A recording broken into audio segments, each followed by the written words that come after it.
Şuşa şəhərinə, Nizami yurdundan bir səs gətirir sizə. Mənim adım Tanrı tozlu səhifələrimdə bir qeyd olaraq yazdım. Mən Qoqanla, əlimdə qələm, qəlbimdə azadlıq. Sarayların deyil, xalqın içində gəldim.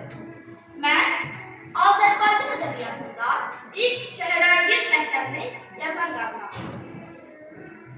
Şeirlərimdə təkcə güllərdən, bülbüllərdən deyil, gənclərin mahir sənətkarlarına, dərdisindən, xətibindən, hətta uşaq qoyulan gözəllərindən danışır.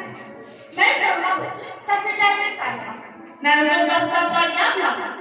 Mən duyğularımı cəmi 400 sıraya sığdırdım. O 400 sıra ki, hər biri bir fəlsəfə, hər biri bir üsyandır. İzəriz büyük qazanımından, cəsarətin isə sözündəndir. Sultan Səndərin məclisində söz səhvı, gəncə küçələrimizdə isə mübahirin nəfəsinə.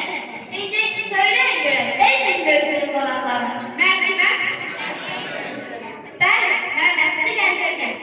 İndi isə sizə alınca o bəsətliyin mübahilərindən səsləndirir.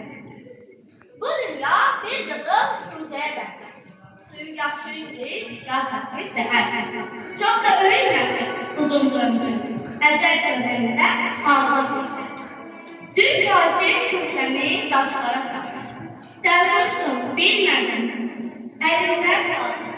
Kuzə dedi ki, mən də sənin kimiydim, bu bilə qaldım.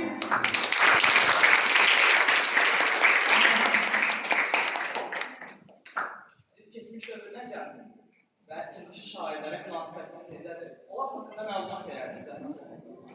Təbii. Mən ömrümdə, gəncədə mübahisə səsi ruhu istədim.